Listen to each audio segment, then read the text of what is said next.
Hello everybody, this is the Norton Low Country Children's Center by Danielle Kelley.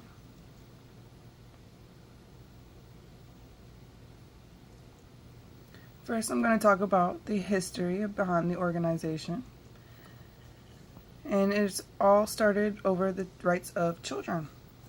It began with a community survey in 1975 by the Junior League of Charleston Incorporated, which recognizes that gaps in services for children victims in the area and lack of agency communication and cooperation to work with the child's best interest, which they saw as a priority, and it led to the Junior League coming up with a collaborative response model developed by the Junior League of Tennessee in 1982 called the Comprehensive Emergency Services.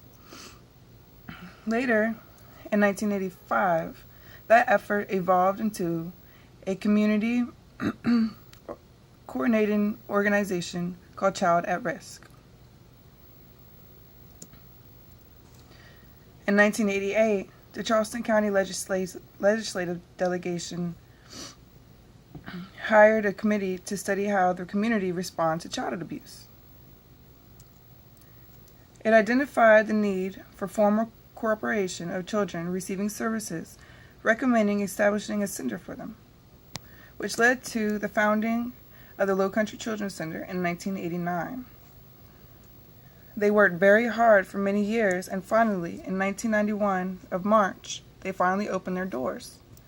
Later, their name was changed to the D. Norton Low Country Children's Center in 2001 after the founder unfortunately died. One of the founders died from cancer.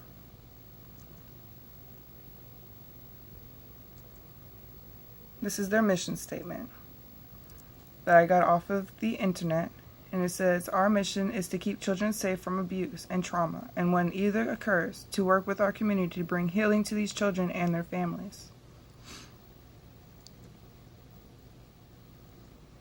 Now, their types of clients. As you can tell by the name of the company, Low Country Children's Center, they help and specialize in abused and neglected children.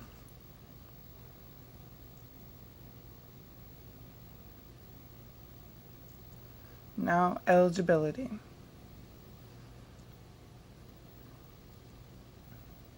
Now, you must be, to receive services from their corporation, you must be a child under the age of 18, live in the Low Country area, and have a history of abuse.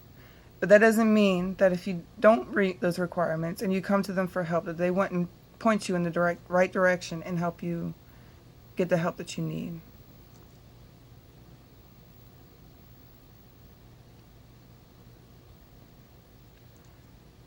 Now their services. Now this right here is a quote that I got off of the website, and it really spoke a lot to them, about them and what they do.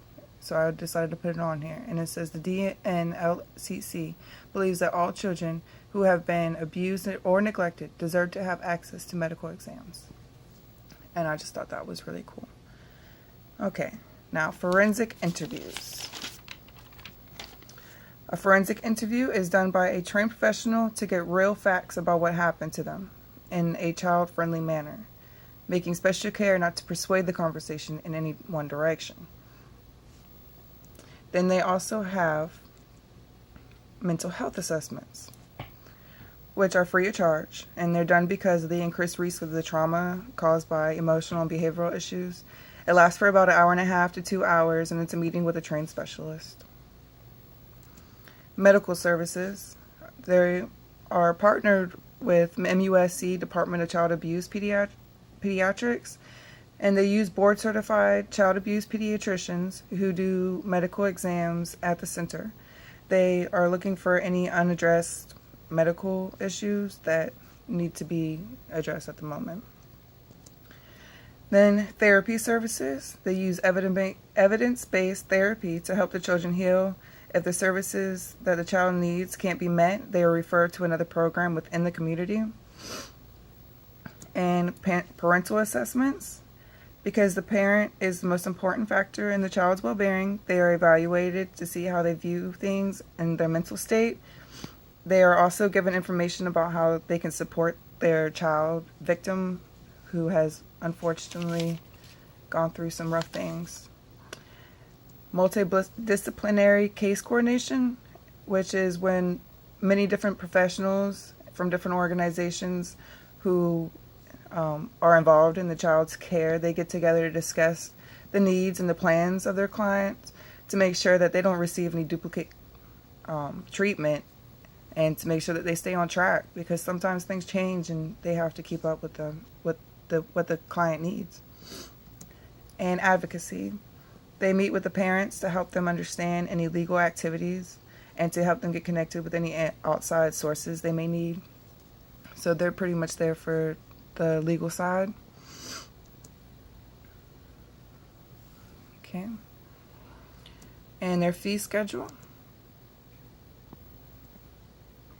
They accept most insurance policies, including Medicaid, and they have a lot of self-pay clients who come in on their own. That's that. Now we have the case manager, who has to stay pretty busy and stay on top of a lot of things.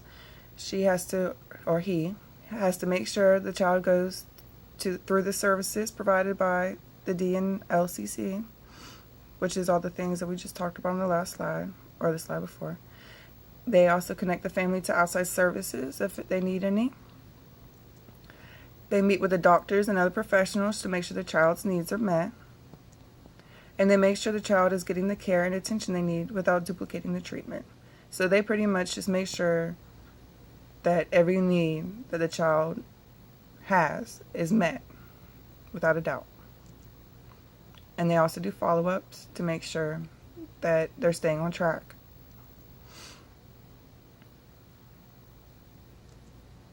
Now, the referrals, they can come from Department of Social Services. So if somebody reports abuse to DSS, and DSS finds that there is abuse, they can send the child and their caregiver or the parent, give them a referral to this clinic so that way they can get some help. Doctor's offices, sometimes if a parent finds out that their child is being abused, they take them to the doctor to get access there, and sometimes the doctors will give them this information to come here. The public, if you feel as if if your child comes to you and tells you something that has happened to them and you wanted to make your own appointment, you can call them and make your own appointment. And they also have emergency walk-ins for extremely rare cases. Sometimes they're a little bit too busy to take too many walk-ins, but in very rare cases there are emergencies, and they are willing to take them as a walk-in. Now, comprehensive case management, in my opinion, do they do what they're supposed to do? Absolutely yes. They cover every aspect that they need to cover. I mean, and if you go on the website, they have a whole list of ways that you can even report abuse if you needed to. They have all these extra services that they offer to people, and they also say that if they have a plan that's not working or meeting the needs of the child that they have as a client, then they come up with a way to meet the needs of that child. And I think this organization is an awesome organization. Thank you guys.